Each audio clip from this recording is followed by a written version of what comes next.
მოგესალმებით.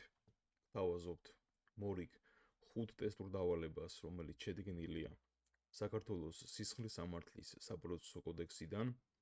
დავიწყოთ მე-16 ტესტურ დავალებით. ქუთაისის საქალაქო სასამართლოში მიმდინარეობდა ნაფიც მსაჯულთა შერჩევის სხდომა კონკრეტული სისხლის სამართლის საქმის განსახილველად. სამოქალაქო რეესტრის მონაცემებით ბაზიდან შემთხვევითი შერჩევის პრინციპით შერჩეულ იქნა მოქალაქე, რომელიც არის 35 წლის, სრულყოფილად ფლობს პროცესის ენას, არ აქვს არავითარი შეზღუდვა ან შეუთავსებლობა, თუმცა მისი მუდმივი საცხოვრებელი ადგილი ფიქსირდება აღმოსავლეთ საქართველოში. პროკურორმა მოითხოვა ამ პირის სიიდან ამოღება, ვინაიდან იგი არ აკმაყოფილებს კოდექსში პირდაპირ გაწერილ ტერიტორიულ მოთხოვნას. კითხვა არის, საქართველოს სისხლის სამართლის საპროცესო კოდექსის თანახმად, სად უნდა ცხოვრობდეს პირი, რათა უფლებამოსილი იყოს ნაფიც მსაჯულად მიიღოს მონაწილეობა სასამართლო პროცესში. A ვარიანტია ექსკლუზიურად მხოლოდ იმ მუნიციპალიტეტის ტერიტორიაზე, სადაც უშუალოდ მდებარეობს საქმის განხილველი რაიონული საქალაქო სასამართლო. B ვარიანტია საქართველოს ნებისმიერ რეგიონში გარდა იმ ავტონომიური რესპუბლიკებისა, სადაც არ არის აღდგენილი საქართველოს იურისდიქცია. G ვარიანტია აღმოსავლეთ ან დასავლეთ საქართველოში იმის შესაბამისად, თუ საქართველოს რომელ ნაწილში მდებარე რაიონულ საქალაქო სასამართლოში იმართება ნაფიც მსაჯულთა სასამართლო პროცესი. და D ვარიანტია ექსკლუზიურად მხოლოდ თბილისის, ქუთაისის, ბათუმის, რუსთავის, ზუგდიდის, თელავის ან გორის ადმინისტრაციულ საზღვრებში. სწორი პასუხი გვექნება G ვარიანტი, რაც პირდაპირ სიტყვასიტყვით გამომდინარეობს 29 მუხლის G ქვეპუნქტიდან.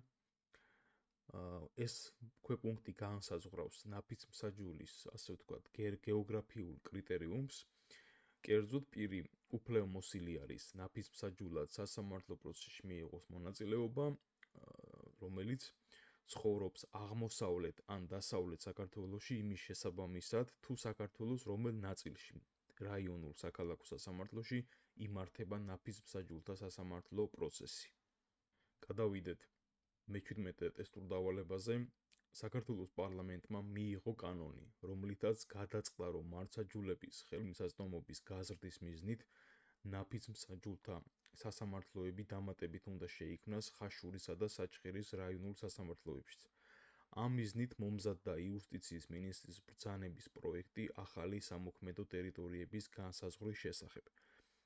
ადვოკატებმა აღნიშნული პროცედურა გააპროტესტეს და მიუთითეს, რომ კოდექსის ტექსტი სამოქმედო ტერიტორიების განსაზღვრის უფლებამოსილებას ექსკლუზიურად სხვა კონკრეტულ ორგანოს მიაკუთვნებს. კითხვა არის, საქართველოს სისხლის სამართლის საპროცესო კოდექსის შესაბამისად, რომელი ორგანოს გადაწყვეტილებით განისაზღვრება ნაფიც მსაჯულთა სასამართლოების სამოქმედო ტერიტორიები.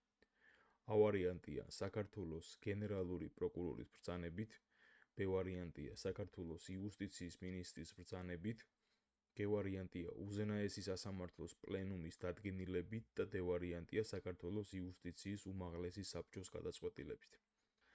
სისხლის სამართლის საპროცესო კოდექსი გვეუბნება ეს დრამეს, რომ ნაფიც მსაჯულთა სასამართლოების შექმნის ადგილები მკაცრად არის განსაზღვრული. კერძოდ ეს არის დღეს არსებული მდგომარეობით თბილისი, ქუთაისი, ბათუმი, რუსთავი, ზუგდიდი, თელავი და გორი. ხოლო მათი სამოქმედო ტერიტორიები დადგენილი არის, ან დადგენა მინდობილი აქვს ექსკლუზიურად იუსტიციის უმაღლეს საბჭოს და არა სამინისტროს, ან პარლამენტს, ან უზენაეს სასამართლოს პლენუმს, ხო? 21 პრიმა მუხლის მეორე ნაწილი, მეორე წინადადება პირდაპირ და ცალსახად ასახელებს ამ უფლებამოსილების მქონე სუბიექტს, კერძოდ წერია, რომ მათი სამოქმედო ტერიტორიები განისაზღვრება საქართველოს იუსტიციის უმაღლესი საბჭოს გადაწყვეტილებით. შესაბამისად, მარტივად ვიტყვით, რომ პასუხი გვაქვს D ვარიანტი. არავითარ შემთხვევაში არ შემოხაზოთ A ვარიანტი, გენერალური პროკურორის ბრძანების ვარიანტი, რადგან გონებაში შეიძლება მოგიტივტივდეთ, რომ გენერალური პროკურორის სისხლის სამართლის პროცესში წერია, რომ რაღაცეებს განსაზღვრავს. დიახ, ეს მართლაც ასე არის. გენერალური პროკურორი კოდექსის 35 და 36 მუხლებიდან გამომდინარე განსაზღვრავს საგამოძიებო ქვემდებარეობას და ტერიტორიულ საგამოძიებო ქვემდებარეობას, მაგრამ მისი უფლებამოსილება არ არის განსაზღვროს ნაფიც მსაჯულთა სასამართლოების სამოქმედო ტერიტორიები. გადავიდეთ მე-18 ტესტურ დავალებაზე. თელავის რაიონულ სასამართლოში შევიდა სისხლის სამართლის საქმე განსაკუთრებით მძიმე დანაშაულის ფაქტზე, რომელიც თავისი ფაქტობრივი და სამართლებრივი გარემოებებით გამოირჩეოდა განსაკუთრებული სირთულით და ჰქონდა დიდი მნიშვნელობა სასამართლო პრაქტიკის ფორმირებისათვის. ბრალდებულმა უარი განაცხადა საქმის ნაფიც მსაჯულთა მონაწილეობით განხილვაზე. სასამართლოში მოსამართლეთა საკმარისი რაოდენობის არსებობის გათვალისწინებით საქმის განხილველი სასამართლოს თავმჯდომარემ გამოსცა განჩინება და დაადგინა საქმის კოლეგიური განხილვა 3 მოსამართლის შემადგენლობით. დაცვის მხარემ აღნიშნული გადაწყვეტილება საპროცესო კანონმდებლობის დარღვევად მიიჩნია და განაცხადა, რომ პირველი ინსტანციის რაიონულ სასამართლოში მოსამართლე ყოველთვის ერთპიროვნულად იღებს გადაწყვეტილებას. კითხვა გვაქვს საქართველოს სისხლის სამართლის საპროცესო კანონმდებლობის მიხედვით მართლზომიერია თუ არა სასამართლოს თავმჯდომარის გადაწყვეტილება საქმის კოლეგიური განხილვის დადგენის შესახებ. ავარიანტია არ არის მართლზომიერი, ვინაიდან რაიონულ საქალაქო სასამართლოს მოსამართლეს ან მაგისტრატ მოსამართლეს არავითარ შემთხვევაში არ აქვს უფლება სისხლის სამართლის საქმე განეხილოს კოლეგიური შემადგენლობით. ვარიანტია არ არის მართლზომიერი, ვინაიდან საქმის კოლეგიურად განხილვის უფლებამოსილება გააჩნია ექსკლუზიურად მხოლოდ სააპელაციო და საკასაციო ინსტანციის სასამართლოებს. ვარიანტია მართლზომიერია, ვინაიდან სასამართლოს თავმჯდომარეს შეუძლია დაადგინოს საქმის კოლეგიური განხილვა 3 მოსამართლის შემადგენლობით, თუ საქმეს დიდი მნიშვნელობა აქვს სასამართლო პრაქტიკისათვის. და ვარიანტია მართლზომიერია მხოლოდ იმ შემთხვევაში, თუ კოლეგიური განხილვის შესახებ გადაწყვეტილებას წინასწარ წერილობით დაეთანხმება საქართველოს იუსტიციის უმაღლესი საბჭო. სწორი პასუხი ვთქვათ პირდაპირ ექნება ვარიანტი. სასამართლო თავმჯდომარის გადაწყვეტილება სრულად შეესაბამება საპროცესო კანონმდებლობას. საქმე იმაში არის, რომ საპროცესო კოდექსის 22 მუხლის მეორე ნაწილი პირდაპირ ითვალისწინებს ერთპიროვნული განხილვის წესიდან, ასე ვთქვათ, გამონაკლის. კერძოდ იმ შემთხვევაში, როდესაც რაიონულ საქალაქო სასამართლოში მოსამართლეთა საკმარისი რაოდენობა არის იმისათვის, რომ საქმე განიხილონ კოლეგიური შემადგენლობით, სისხლის სამართლის საქმის განხილველი სასამართლოს თავმჯდომარეს შეუძლია დაადგინოს საქმის კოლეგიური განხილვა 3 მოსამართლის შემადგენლობით, თუ საქმის განხილვასა და გადაწყვეტას განსაკუთრებული მნიშვნელობა აქვს სასამართლო პრაქტიკისთვის, ან საქმე ფაქტობრივი ან სამართლებრივი თვალსაზრისით განსაკუთრებული სირთულისაა. გარდა იმ შემთხვევისა, როდესაც საქმე განიხილება ნაფიც მსაჯულთა მონაწილეობით. კაზუსში ფაბულაში ერთგან შევხვდა ჩვენ, რომ ბრალდებულმა უარი განაცხადა საქმის ნაფიც მსაჯულთა მონაწილეობით განხილვაზე. ეს შემთხვევით არ არის ჩადებული ტესტურ დავალებაში, ეს არის ჩადებული იმისათვის, რომ გონება არ წავიდეს იქითკენ, რომ ნაფიც მსაჯულთა სასამართლოს განსახილველი საქმე რომ არის, როგორ შეიძლება იყოს კოლეგიური წესით განხილული, აი ეს ჩამკეტი მექანიზმი დევს ამ ტესტში, ამიტომ ეს მიმართულება თვითონ ფაბულამდე დაასრულა, ასე რომ ვთქვათ. პირდაპირ გვიწერია, რომ ნაფიც მსაჯულთა სასამართლო განხილვა არ მიმდინარეობს, ბრალდებულმა თავად განაცხადა უარი და მიდის უკვე საკითხი იმაზე, რომ ვინაიდან საქმის განხილვას სასამართლო პრაქტიკის ფორმირებისათვის შესაძლოა ჰქონდეს დიდი მნიშვნელობა, ეს ცალკე აღებული მოცემულობა არის თუ არა საკმარისი იმისათვის, რომ საქმის განხილველი სასამართლოს თავმჯდომარემ დაადგინოს საქმის კოლეგიური განხილვა. ეს არის მთელი არსი და მარტივი კითხვა ამ კაზუსის. ამიტომ როგორც დავინახეთ, აქ სწორი პასუხი გვექნება ვარიანტი. მორიგი მე-19 ტესტური დავალება არის შემდეგი.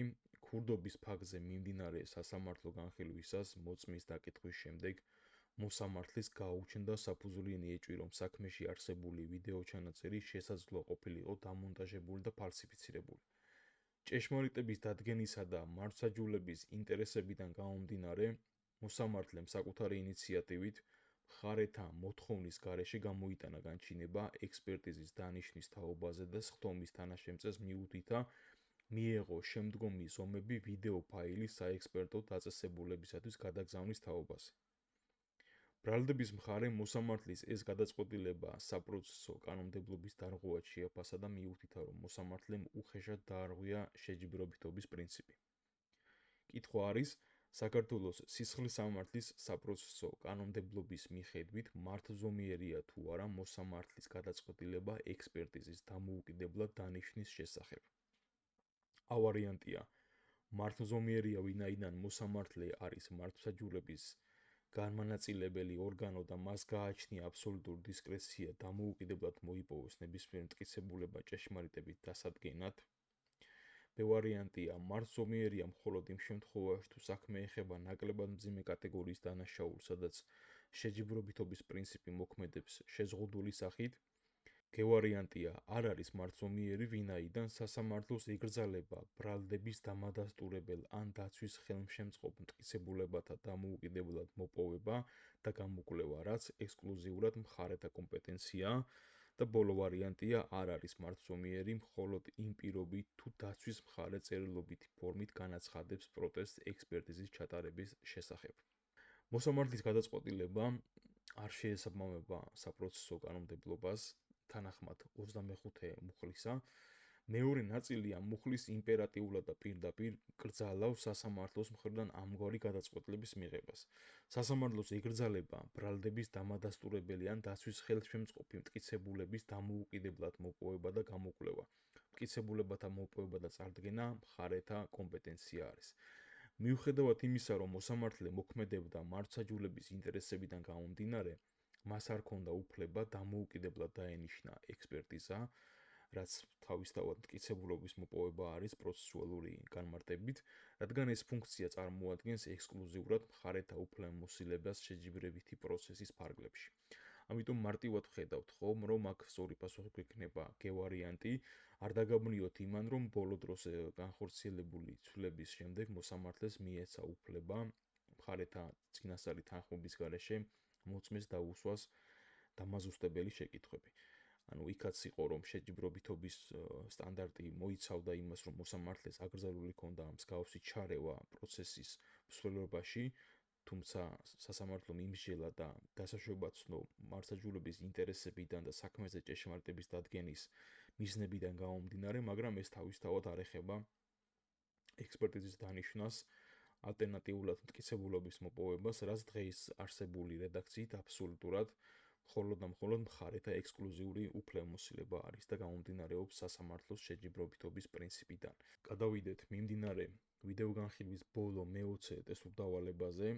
საქმის არსებითი განხილვის დასრულების შემდეგ დაცვის მხარე გაეცნო სასამართლოს სხდომის ოქმს და აღმოაჩინა, რომ მდივანმა ოქმში არაზუსტად დააფიქსირა ბრალდებულის მიერ მიცემული ჩვენების რამდენიმე მნიშვნელოვანი დეტალი. ადვოკატმა კანონით დადგენილი წესით წარადგინა წერილობითი შენიშვნები სასამართლოს სხდომის ოქმთან დაკავშირებით. მოსამართლემ მხარეთა დამატებითი მოწვევის გარეშე განეხილა აღნიშნული შენიშვნები, გადაწყვეტილების მიღებამდე მოსამართლემ სასამართლოს სხდომის მდივანს მოსთხოვა წერილობითი განმარტების წარდგენა ოქმის წარმოების სიზუსტესთან დაკავშირებით. დაცვის მხარემ აღნიშნული გააპროტესტა და განაცხადა, რომ მდივნის მიერ წერილობითი განმარტების მიცემა დაუშვებელია და მდივანი ვალდებული იყო განმარტება მიეცა ექსკლუზიურად ზეპირად სასამართლოს სხდომაზე მხარეთა თანდასწრებით. კითხვა გვაქვს, საქართველოს სისხლის სამართლის საპროცესო კანონმდებლობის მიხედვით რამდენად მართლზომიერია სასამართლოს სხდომის მდივნის მიერ წერილობითი განმარტებების მიცემა მხარეთა მოწვევის გარეშე ოქმთან დაკავშირებული შენიშვნების განხილვისას. A ვარიანტია. მართლზომიერია, ვინაიდან სასამართლო უფლებამოსილია მხარეთა შენიშვნები სასამართლოს სხდომის ოქმთან დაკავშირებით განეხილოს მათი მოწვევის გარეშე, ხოლო სასამართლოს სხდომის მდივანი იძლევა წერილობით განმარტებებს. B ვარიანტია. მართლზომიერია, ვინაიდან სასამართლო ვალდებულია მხარეთა შენიშვნები სასამართლოს სხდომის ოქმთან დაკავშირებით განეხილოს მათი სავალდებულო მოწვევით, თუმცა მდივანი უფლებამოსილია მისცეს წერილობითი განმარტებები. გევარიანტია არ არის მართლზომიერი, ვინაიდან სასამართლოს ხდომის მდივანს ეკრძალება რაიმე სახის წერილობითი დოკუმენტის წარდგენა და იგი ვალდებულია განმარტებები მისცეს მხოლოდ ზეპირი ფორმით და დ ვარიანტია არ არის მართლზომიერი, ვინაიდან ოქრთან დაკავშირებული შენიშვნების განხილვა მდივნის მონაწილეობით შესაძლებელია ექსკლუზიურად მხოლოდ იუსტიციის უმაღლესი საბჭოს წარმომადგენლის თანდასწრებით. პირველ რიგში ვთქვათ სწორი პასუხი და შემდგომ ვთქვათ თუ რატომ არის აღნიშნული სწორი. ავარიანტი გვექნება სწორი ვარიანტი. პირველად ვიტყვით, რომ 24 მუხლის მეორე ნაწილი ზოგადად სასამართლოს თომის მდივნის ვალდებულებას ეხება. სასამართლოს თომის მდივანი ვალდებული არის, რომ სწორად და სრულად დააფიქსიროს სასამართლოს ხდომის ოქმში სასამართლოს მოქმედება პირველ რიგში და გადაწყვეტილება და მეორე რიგში, რა თქმა უნდა, სასამართლოს თომის ყველა მონაწილის მოქმედება, ეს იქნება შუამდგომლობის დაყენების საკითხი, განცხადება, ჩვენება, რა თქმა უნდა და ახსნა განმარტებები. მდივანს უფლება გამოიყენოს სტენოგრაფია, გამოიყენოს ნებისმიერი ტექნიკური საშუალება, დიქტოფონი და ასე შემდეგ. აი უკვე ვალდებულების და სასამართლოს შენიშვნების ნაწილზე დათმობილი არის 24 მუხლის მესამე ნაწილი, რომელიც გვეუბნება, რომ სასამართლო უფლებამოსილია მხარეთა შენიშვნები სასამართლოს ხდომის ოქმთან დაკავშირებით განეხილოს მხარეების მოწვევის გარეშე.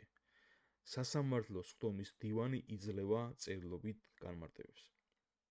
აქედან გამომდინარე ვთქვით, რომ სწორი პასუხი გვაქვს A ვარიანტი, რომელიც ორივე პუნქტი გაერთიანებული გვაქვს. ერთი, რომ სასამართლოს ხდომის მდივანი იძლევა წერილობით განმარტებას და მეორე, შენიშვნები, მხარის მიერ დაფიქსირებული შენიშვნები შესაძლებელია, რომ სასამართლომ განეხილოს მათი მოწვევის გარეშე. მიმდინარე განხილვის ფარგლებში სისხლის სამართლის საპროცესო კოდექსის მორიგი ეს 5 ტესტურ დავალება მსურდა, რომ თქვენთან ერთად განმეხილა. ვფიქრობ, რომ საგამოცდო მომზადების პროცესში გაგიმარტივდებათ, გადამეორების ნაწილში სრულიწყობ, რა თქმა უნდა, მე არ მაქვს პრეტენზია იმაზე, რომ ვინმეს რამე ვასწავლო, უბრალოდ ეს თქვენი დაგროვილი საუნივერსიტეტო ცოდნა, რომ განახლდეს, ასე ვთქვათ, გავარჯიშდეს გონება, იმისთვის იქნება აღნიშნული ტესტები. ვფიქრობ, რომ ნაყოფიერი არის აღნიშნულ ტესტებზე თქვენი მუშაობაც. ნებისმიერი შენიშვნის ან კომენტარის შემთხვევაში მზად ვართ, რომ მივიღოთ შესაბამისი ზომები, გამოვასწოროთ რაიმე თუ არ მოგწონდა ასე შემდეგ, ამიტომ შეგიძლიათ ვიდეოს ქვეშ კომენტარებში დააფიქსიროთ თქვენი ნებისმიერი მოსაზრება. დაგემშვიდობებით, გისურვებთ წარმატებებს.